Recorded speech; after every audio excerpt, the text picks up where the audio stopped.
Menorá na TV traz para você tudo o que está acontecendo, origem, momento, causas, consequências da guerra provocada pelo Hamas contra o Estado judeu. Você é meu convidado. A partir de agora, entrando no ar, mais uma vez com Marcel Berdichevsky, brasileiro, israelense, já serviu o exército, hoje é um grande guia turístico. Ele está à tua disposição e vai dar uma aula sobre tudo o que está acontecendo. Menorá na TV, nesse momento, entrando no ar mais uma vez. Vamos começar do começo. Eu gosto sempre de orientar as pessoas que até já sabem das coisas desde o talo, porque essa situação de Israel é muito complicada. Eu vou pedir a você que você comece a contar a história do Estado palestino. O que é o Estado palestino que nunca saiu do papel e por que, na tua opinião, ele nunca saiu do papel? Falar assim de começar de um começo, de um início, esse é um dos grandes pontos polêmicos quando se fala da história, porque cada um escolhe o seu ponto para dar partida para a sua narrativa. E aí entra o grande problema: qual é a narrativa plena, ou a partir de que ponto a gente pode chamar isso de uma narrativa plena? A gente não vai agora começar da criação do mundo do Gênesis, porque seria muito tempo de Instagram para a gente estar contando, mas a gente pode falar dois pontos para começar a história sobre a Palestina, sobre a questão palestina com Israel, melhor dizendo. Primeiro que o termo Palestina, historicamente, é um termo que não diz respeito a nenhum povo específico, ok? O termo Palestina é um termo que foi usado no século II pelo Império Romano para desqualificar o Reino da Judéia, ou melhor dizendo, a província da Judéia. O Reino da Judéia foi destituído no século I e no século II o imperador Hadriano, mediante as rebeliões judaicas de querer ter uma autonomia judaica novamente, destitui a província da Judéia e adota o nome da região, uma província síria-palestina, sendo que o nome Palestina não é do nada, é uma herança de uma região do povo filisteu. O povo filisteu era um povo, assim como os fenícios, que tinham origens do mar Mediterrâneo e viviam atracando no continente, porque grande parte desses filisteus eles eram mercenários. A função deles era saírem para fazer guerras a mando de quem paga. Na época era o Império Egípcio, contratava eles para fazerem cobranças de impostos e assim eles atracavam dentro dos continentes e assim chegaram na costa do Mediterrâneo e foram cobrando impostos para o Império Egípcio. Esse povo filisteu, assim como os fenícios e assim como muitos outros povos da época, moabitas e outros mais, desapareceram há mais de 2.500 anos atrás com a invasão do Império Assírio. Estamos falando de história de longa data. Mas o povo de Israel continuou, mesmo após esse episódio, porque a gente conhece um pouco da memória judaica, que mesmo no exílio, quando foram para a Babilônia, preservaram a identidade. E nós hoje vivemos 2.000 anos de comunidades judaicas exiladas que preservam a sua identidade, guardam o nome ainda Israel, não só o nome de uma pátria que não ficou dentro de si por 2.000 anos, mas como uma pátria, podemos chamar assim, dos sonhos, a pátria dos sonhos, Leshaná, Bab, Yerushalayim. Esse conceito Palestina caiu em desuso com os impérios que avançaram na terra de Israel, e cada império que veio continuou com o seu nome: Império Bizantino, Império fosse depois cristão ou depois dos cruzados. Nesse intermediário teve Império muçulmano, que veio de origem persa, depois a origem da Arábia, e assim se deu depois com a chegada dos mamelucos e a chegada depois dos turcos, Império Otomano. Agora eu quero que você dê um minuto para mim. O Império Turco operou essa região aí, no comando dela, por mais de 400 anos. Exato. E nunca desfraudou uma bandeira palestina e nunca pensou em criar a Palestina, porque ela nunca existiu. Nunca existiu. É uma história que não existe, foi inventada. Era isso É que eu uma queria história que só confirmar. foi uma história resgatada pelos ingleses, os nossos british amigos, né? Os ingleses resgataram o nome Palestina depois que conquistaram parte do Império Otomano. Depois da Primeira Guerra Mundial, o Império Otomano perde territórios para os impérios britânicos e franceses e resgatam nomes históricos. E era o nome Nós estamos histórico falando de bíblico. 1917, Exatamente. 1917, século Exatamente. XX. Exatamente. E as primeiras instituições da Palestina britânica, a gente tem até hoje. Era o Banco da Palestina, que se tornou o Banco Leumi, era o Journal, o Jerusalem Post, que era, na verdade, o Palestine Post, né? O Palestine Post virou Jerusalem Post, ou seja, judeus tinham nas suas carteiras de identidade, nos seus passaportes britânicos, nascidos na Palestina. Judeus eram palestinos, cristãos eram palestinos e muçulmanos eram palestinos. Palestino não é uma nação.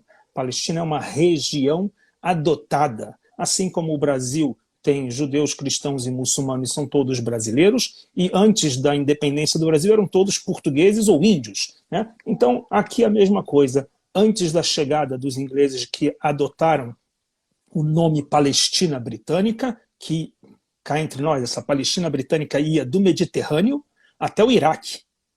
Não existia Jordânia. A Jordânia é mais uma criação, podemos dizer assim, do cinema de Hollywood, né? Uma criação dos ingleses. Com a Conferência de San Remo, dividiram a Palestina em duas margens do Rio Jordão, a Transjordan e a Cisjordan. A gente tem na literatura bíblica a margem oriental do Rio Jordão e a margem ocidental do Rio Jordão. E igualzinho os ingleses fizeram. E prometeram a Transjordan para os muçulmanos, chamaram um parente do rei Faisal, rei da Arábia Saudita, que é a família do atual rei Hussein, e falou: você vai ser o rei dos muçulmanos aqui na Palestina. E a Palestina ocidental, da margem da West Bank, foi prometida para os judeus, Conferência de São Remo, 1920. Os muçulmanos não gostaram disso, e então partiram para a violência, e começaram os primeiros pogromim em 1920.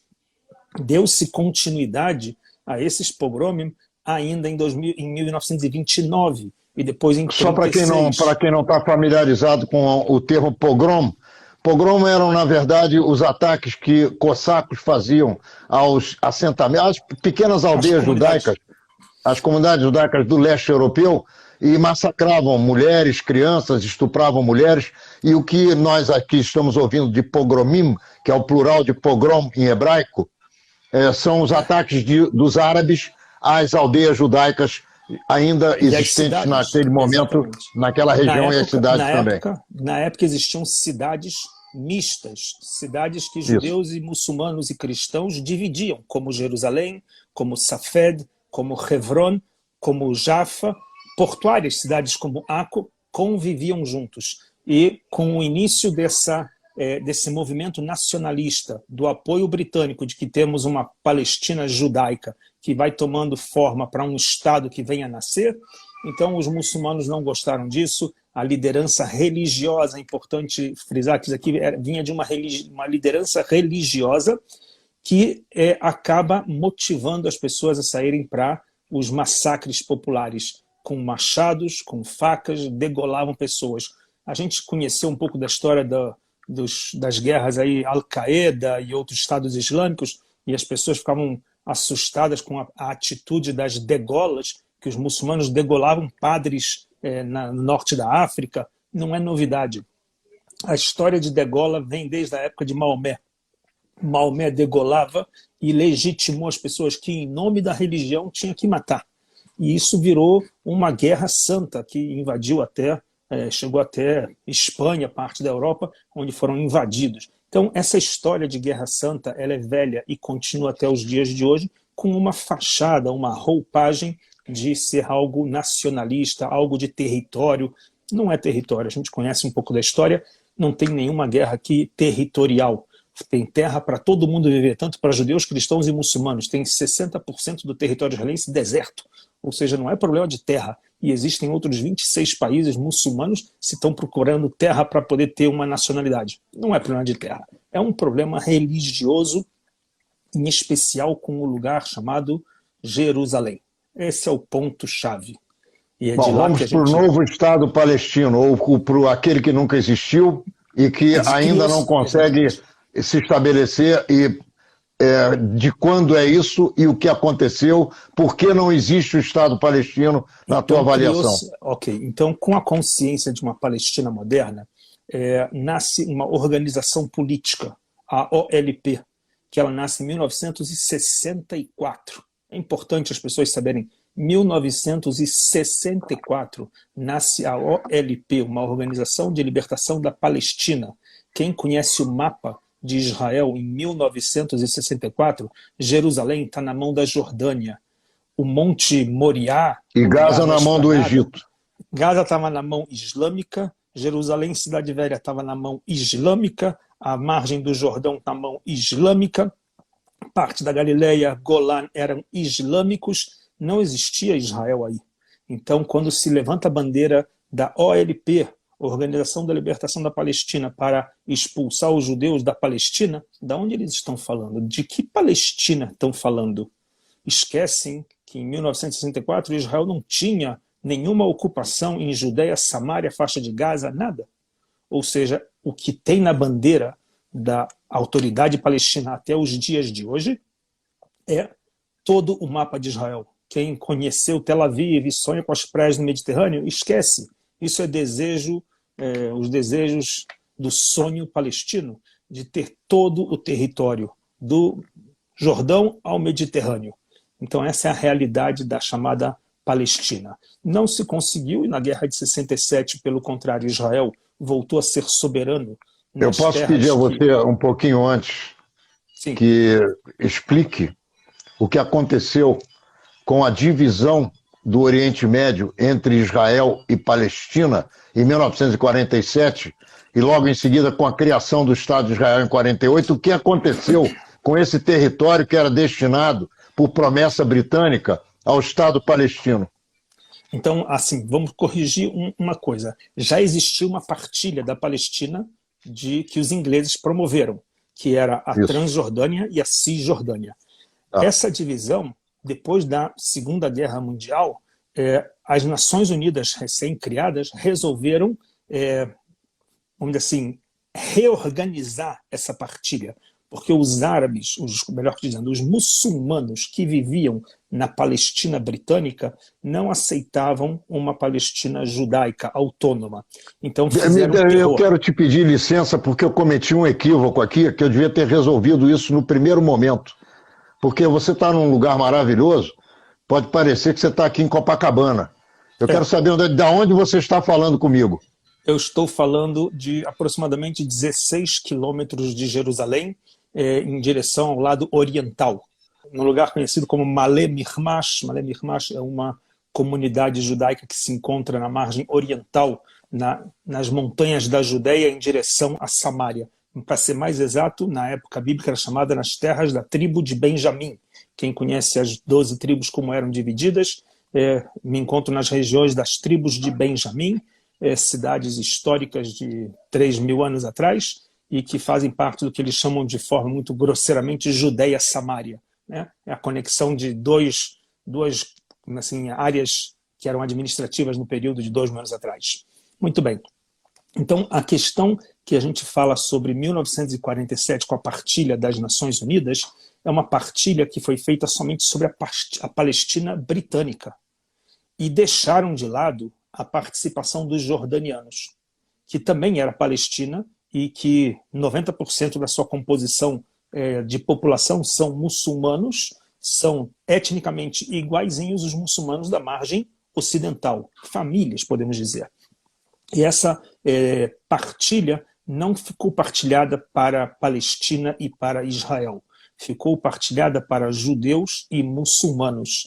Um espaço para judeus e um espaço para muçulmanos. Nem foi citado o nome Israel, e muito menos citado o nome Palestina.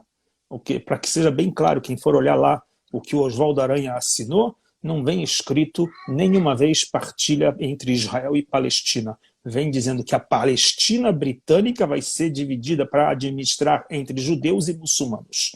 ok? E com isso feito, os muçulmanos não reconheceram, Israel aceitou o que foi dado para eles, os muçulmanos não reconheceram nem os muçulmanos internos da Palestina britânica, muito menos os muçulmanos vizinhos. Com o dia D da saída dos ingleses, dia 15 de maio, na verdade 14 à noite, à meia-noite, com a saída dos britânicos, a comunidade judaica da Palestina declara sobre si, na sexta-feira anterior, independência e chama o nome dessa nova entidade, o Estado de Israel, e convoca para todos os vizinhos que convivam em paz. Naquela mesma hora, é invadido pelos vizinhos. Egito, Síria, Jordânia, Líbano, forças militares iraquianas, marroquinas, e assim entra uma guerra com os países vizinhos. A grande pergunta que fica é qual é o motivo de Iraque, Síria, Jordânia, Líbano e Egito entrar em guerra com Israel? Pelo quê? Ninguém pegou nenhum pedaço de terra deles, ninguém afetou em nada com eles, ninguém ameaçou eles, porque eles entram em guerra, porque eles vêm defender a causa do Islã. A cidade de Jerusalém e a Palestina têm que ficar debaixo de uma soberania islâmica. E é essa a briga.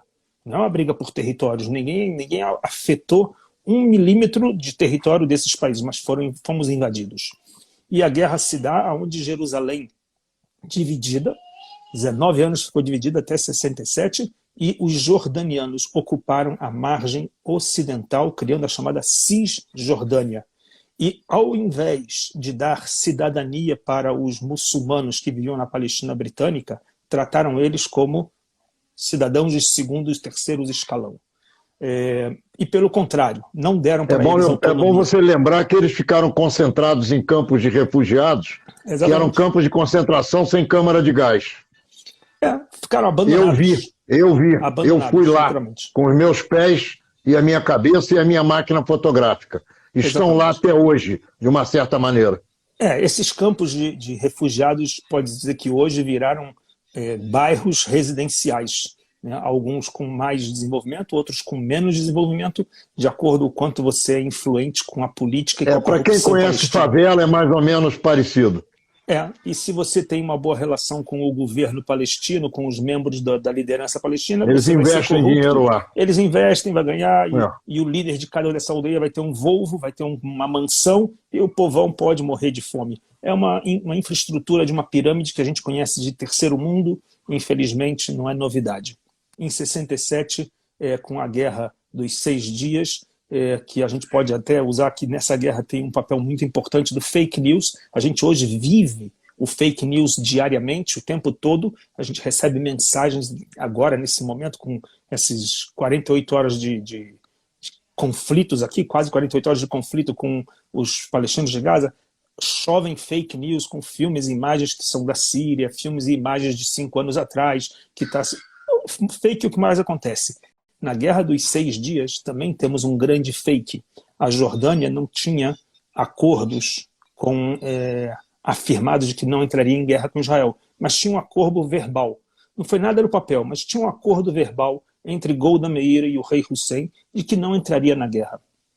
Existia já uma pressão de quase 2 meses do Egito, do Nasser, de que vai mandar os judeus para o mar, vai afogar os judeus no Mediterrâneo e vai tomar Israel. Então, a pressão egípcia era muito grande. A guerra se dá, o início começa com Israel bombardeando, todo mundo conhece a velha história, Israel bombardeando há 54 anos atrás os aviões egípcios na pista de voo para levantar voo para atacar Israel. O serviço secreto ali funcionou, mas sempre que funciona, ali funcionou, e pegaram eles calças curtas. Então, a guerra com o Egito tem, podemos dizer assim, um ganho de 70% a 80% nos primeiros minutos, porque depois eles não têm mais força aérea e pôde-se tomar até o canal de Suez com infantaria, com os tanquistas. Até 20 quilômetros do Cairo. Do Cairo, exatamente. E depois avançando também na direção das colinas do Golan, etc. Só que a pressão do mundo árabe foi muito grande para o rei Hussein entrar na guerra. E o rei Hussein não tinha interesse, porque a gente precisa conhecer um pouco a Jordânia, é a maior fronteira que tem com Israel e é a fronteira mais rica que tem da Jordânia, porque lá tem água. Tem a água do Rio Jordão, tem o Mar Vermelho em Aqaba, é a parte mais produtiva agrícola da Jordânia, né? Por trás das montanhas é deserto. Então, para a Jordânia, essa é uma fronteira que não vale a pena queimar o filme. Só que o general Nasser apronta, desculpa a expressão, aí estamos em público, uma grande sacanagem. Ele manda uma foto para o rei Hussein. Eu costumo dizer que palavrão também é filho de Deus e está no dicionário. Então pode falar à vontade, que aqui não tem ninguém surdo, surdo emocional, vamos dizer assim. Tá todo bom. mundo conhece, todo mundo fala. Então, uma grande sacanagem que o general Nasser manda para o rei Hussein uma foto de Tel Aviv pegando fogo. E a mensagem é: já estou destruindo Tel Aviv, você vai ficar aí parado e não vai fazer nada? E aí então ele ataca Jerusalém.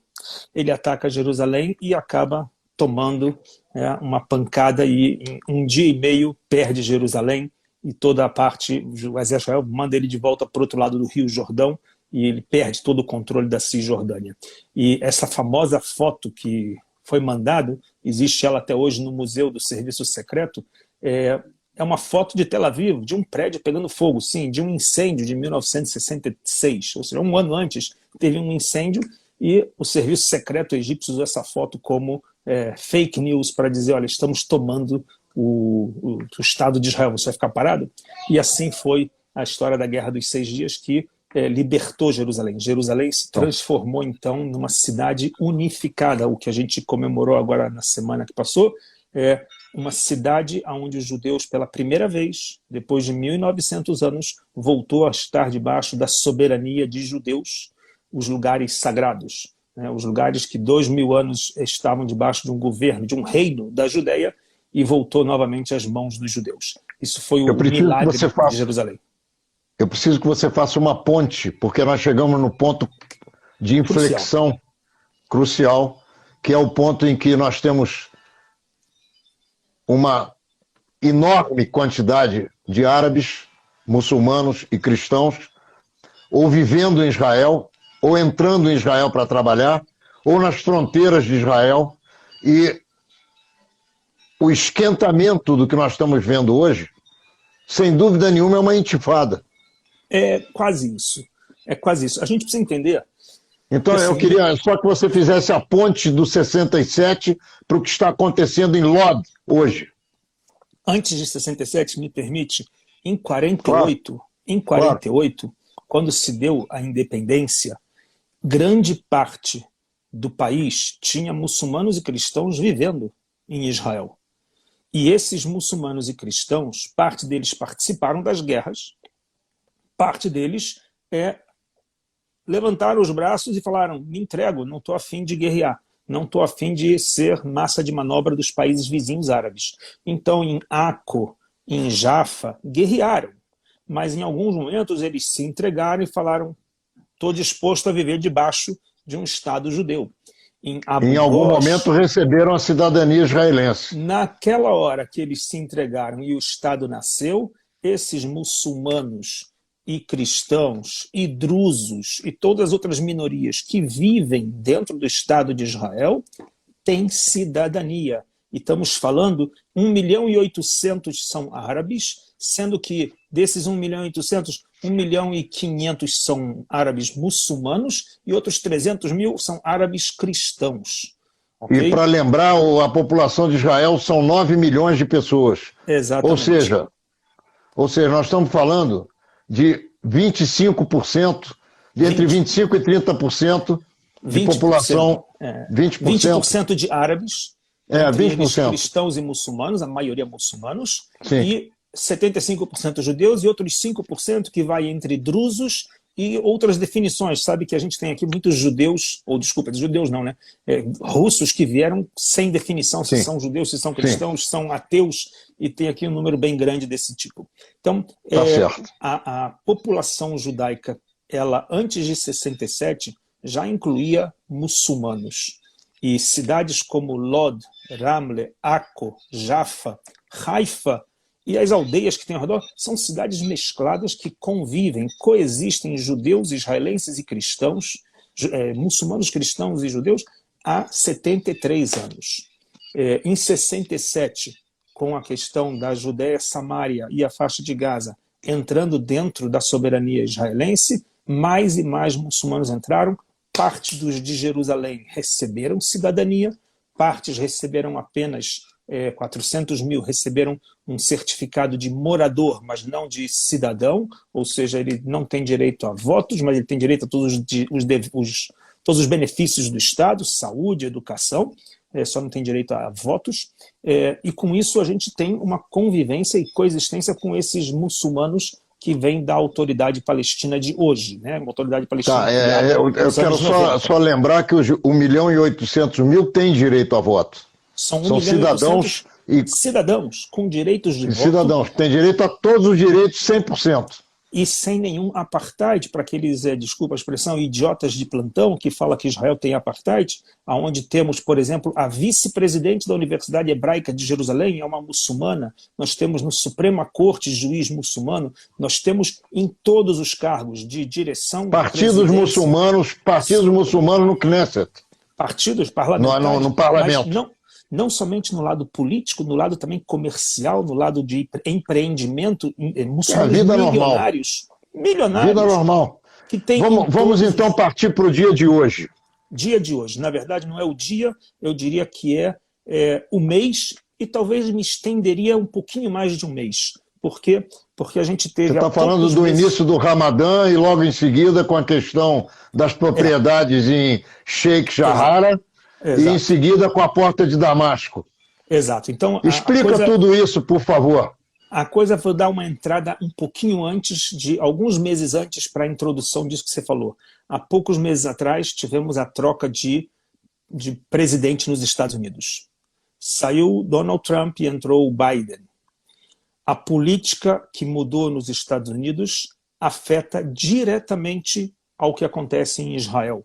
Seja a nova versão de enxergar o Irã, e seja a nova versão... Você me permite uma parte que talvez dê uma dimensão mais exata dessa questão? Não afeta só o que acontece em Israel, afeta o que acontece em todo o Oriente Médio. No Irã, em Israel, na Síria, no Egito, que não é no Oriente Médio, mas é na África e é vizinho, e também na relação com os palestinos. Costumamos dizer que Israel é o chamado assim, a vitrine do que vai acontecer para o resto da Europa também. Então, o que aconteceu com a mudança da política americana é que legitimou um pouco a questão do Irã tomar mais audácia e força, e o apoio americano novamente, que tinha sido retirado com o Trump, a esses grupos refugiados palestinos, porque entre nós, né? Você nasceu onde, Ronaldo? No Brasil? Nasci em Copacabana. Você nasceu em Copacabana, mas teus pais são nascidos da Europa? Não, meus pais são nascidos, a minha mãe no Flamengo e o meu pai em São Paulo. Mas teus avós? E a minha avó materna é nascida na Lapa. Na Lapa? Pô, então já é 3 gerações do Brasil. Mas quarta. O pai dela também é nascido no interior do Rio. Mas eu sou a quarta geração de brasileiros aqui. Meus avós vieram da Polônia, vieram da Romênia, vieram da Rússia, de muitos que a gente conhece. Sim, eu também tenho familiares que vieram da Turquia e da Ucrânia. Então, nossos avós são chamados refugiados? Meus avós morreram no Brasil sem nenhum título de refugiado. São chamados de imigrantes. São chamados de imigrantes. Exatamente. Por que os palestinos recebem até hoje dinheiro e tem uma ONG dentro da ONU que trata exclusivamente do problema palestino, do problema refugiado? Eu vou te dar uma sugestão. Mas só tem um para você ter uma resposta. Você tem que perguntar isso à União Soviética, que não existe mais. O que eu quero dizer é que existe um conceito chamado refugiados palestinos, que o cara vive já na 5ª geração no Brasil, ou no Paraguai, ou aonde quer que seja, e ele se diz ainda refugiado palestino. Faço parte dos milhões de refugiados palestinos. Quer dizer, meus avós, como refugiados da União Soviética, não receberam o direito de serem refugiados. Ou seja, existe aqui uma história mal contada do mundo ocidental, entre das muitas coisas mal contadas no mundo ocidental, para esse assunto chamado refugiados palestinos. Mas com a nova administração americana, eles reacendem esse conceito de refugiados, recebendo dinheiro, e muito dinheiro, para esse grupo que é administrado pelos palestinos. E dentro da administração da Autoridade Palestina, desde que ela nasce nos anos 90, com a morte do Arafat, entra um conflito de liderança entre os dois principais grupos, o Fatah e o Hamas. Eu quero te contar uma coisinha rápida, se você me permitir. Por favor. Eu acho que eu sou o único judeu que pulou o muro, foi até o túmulo do Arafat e tirou fotografias. Se você quiser, depois eu mando para você. Eu não sei se você foi o único, eu não posso te duvidar da tua palavra, mas acredito que tem muitos judeus, lamentavelmente, que vão sem pular o muro, vão de portas abertas, né? Temos muitos judeus que Bom, esses eu não sei. Esses eu não sei, mas os que pulam o muro, eu acho que eu sou o único. Pode ser, o único problema. Mas, infelizmente, temos muitos judeus que andam de mão dadas com Arafat hoje debaixo do túmulo. Não é o meu caso. Não é o meu caso. Lamentavelmente, não fazem grandes favores para nós judeus. Mas, voltando então. Então, a gente tem aqui um ponto que é a mudança desses últimos meses de visão com a questão palestina. O conflito da política interna da Autoridade Palestina foi sendo mais e mais levada aos limites. O Abbas, que é o o primeiro-ministro da Autoridade Palestina, não tem força, não tem influência, mas ele é a herança do Arafat. E o movimento Hamas, que ganhou um título de um partido político, deixando de ser um partido terrorista, que é uma grande mentira, né? Continua fazendo terror na faixa de Gaza e em outros lugares, continua atuando com terror mesmo, recebendo um título de partido político, ganha forças, e essas forças ameaçam o cargo político do Abbas. Os Estados Unidos apoiando com a nova administração Biden, forçando uma pressão para uma nova eleição. Imagina que a Autoridade Palestina não tem eleição há 14 anos. Né? E nem quer fazer, já acabou de adiar a eleição novamente? Adiou novamente porque o Abbas sabe que ia perder para o movimento Hamas, e então isso não agradaria também os Estados Unidos, por mais que quer que mantenha o fogo da Hamas aceso, mas tem que ter um equilíbrio com o Abbas. Então o caos está armado. O caos está armado de um problema de administração política, isso significa dinheiro. A gente podemos falar de forma bem dúgre, bem aberta. O problema de tudo isso é dinheiro. Quem ganha dinheiro com isso? A administração do Abbas ganha dinheiro, a administração do Hamas ganha dinheiro, e para que precisa do dinheiro? A gente conhece a história do Brasil, os nossos administradores de estados, de municípios em geral. Quem pode vender pelo triplo do preço e superfaturar e botar no bolso, aqui não é diferente. Aqui esses políticos são todos corruptos, a gente visita nos filmes as casas desses políticos todos da Autoridade Palestina, todos milionários, enquanto que o povo passa fome, né? Tem pouca água e eletricidade nas suas casas, enquanto que os outros vivem de mansão. Você acha que o Bibi, insistindo sem maioria absoluta de formar governo e não conseguindo, enfraqueceu as decisões necessárias a serem tomadas pelo Exército, pela IDF, pelos políticos? Eu vou te dizer... Ou você acha que isso não tem problema nenhum, está tudo beleza? Eu acho que não tem nenhuma relação direta da postura do Bibi como não ter conseguido montar um governo com a atuação do Exército. A atuação do Exército ela é extremamente profissional. Ou seja, os líderes, né, do Exército... Sim, mas o Exército não precisa de autorização para tomar determinadas medidas que vêm dos políticos? Precisa, mas... Então na medida em que a política não está bem assentada, bem parada, isso influi no Exército, influi nas Forças Armadas. Há 15 anos a gente enfrenta o terror com a faixa de Gaza, desde a saída unilateral do Sharon. Desde que os judeus saíram unilateralmente, a gente enfrenta a cada ciclo de 3, 4, 5 anos uma operação militar com Gaza. E cada ano os generais e o governo, seja ele do Ehud Barak, Ehud Olmert ou do Bibi, falando temos que destituir a Hamas, temos que acabar com a Hamas. Só que, de fato, não se consegue acabar com a Hamas. Porque se você acaba com a Hamas, nasce um outro grupo com o mesmo tipo de terror, troca apenas de nome. É a mesma história de sempre, vamos derrubar o Assad da Síria. Ninguém tem interesse em derrubar ninguém, eles têm interesse em administrar para que os estragos sejam poucos. Então, a briga política era o tempo todo assim. O que hoje sim chama a atenção é que, com o governo não formado, começou a mobilizar forças internas dos árabes políticos, que tem uma cisão. Você está falando do governo não formado em Israel. Em Israel. São o governo israelense. 4 eleições. O governo israelense sem então você está me dando razão. Você está me dando razão. Mas não a ação militar, e sim ao que gerou, porque a ação militar, ela a cada tanto em tanto tempo acontece. Hoje o problema não é a ação militar que está sendo questionado.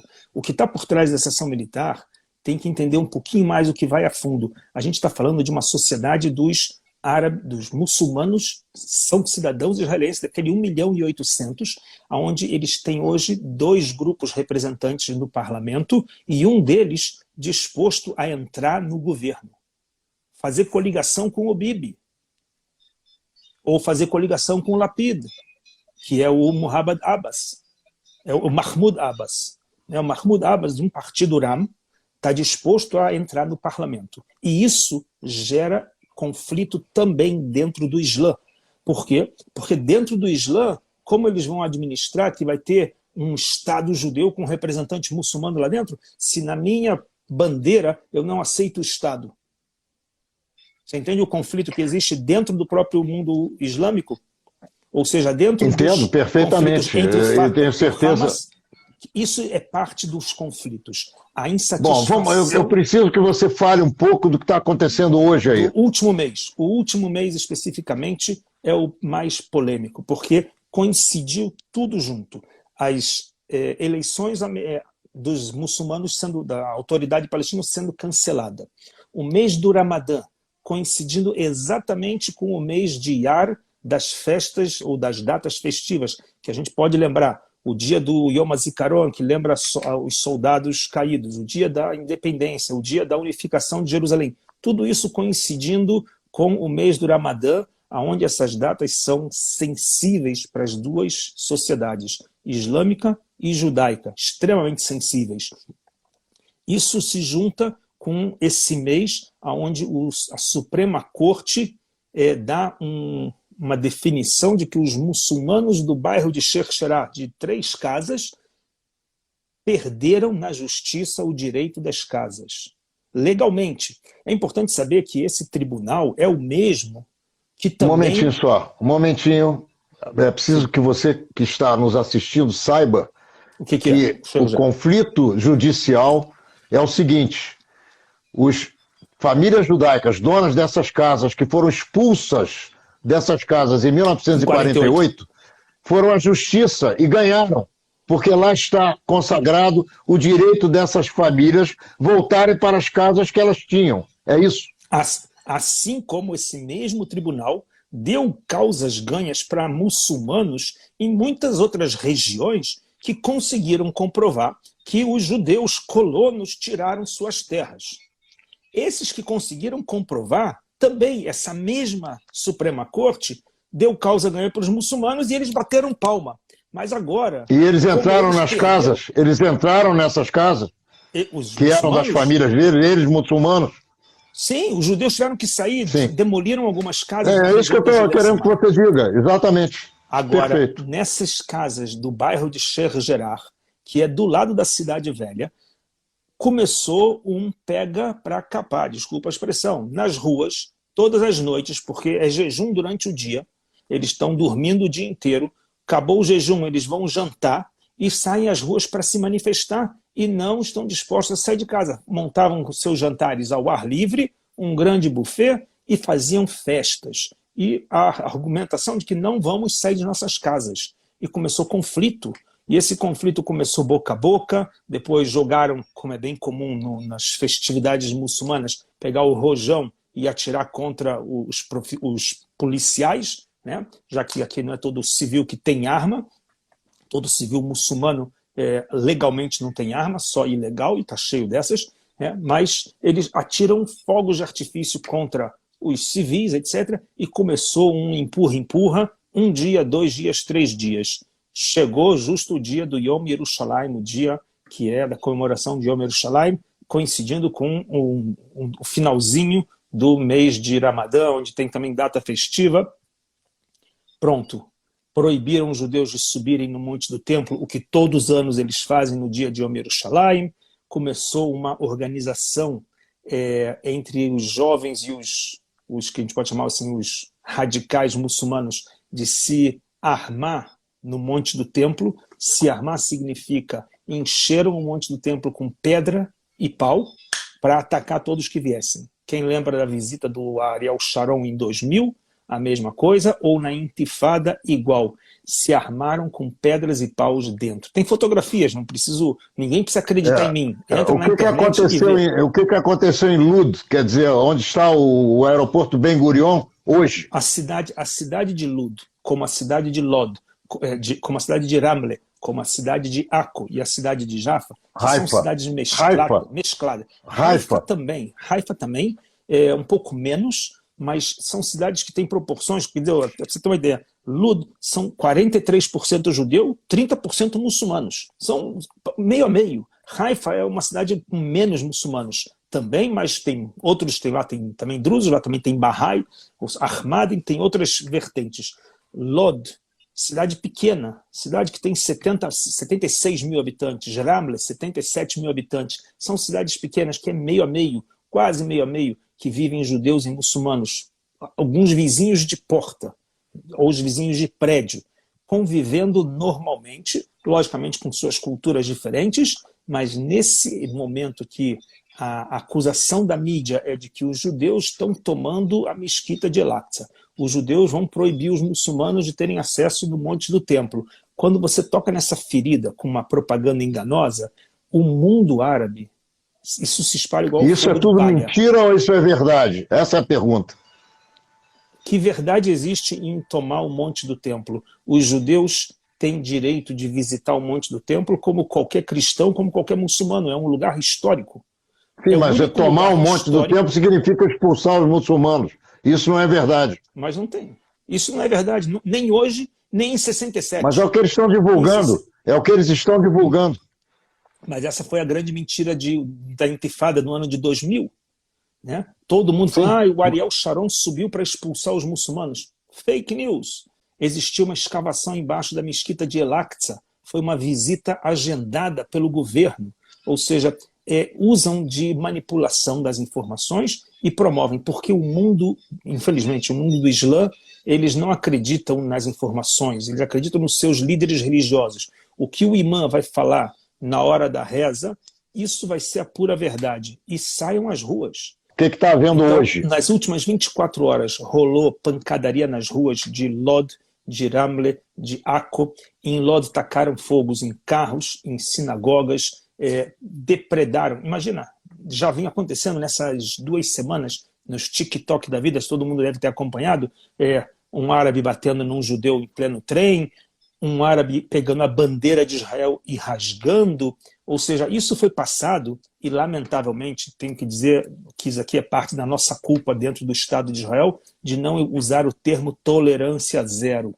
Na hora que tiver tolerância zero contra a pátria, alguém que pisa num objeto que é da pátria, não importa qual é a tua religião, essa é a tua pátria, você tem cidadão aqui, a bandeira é sagrada.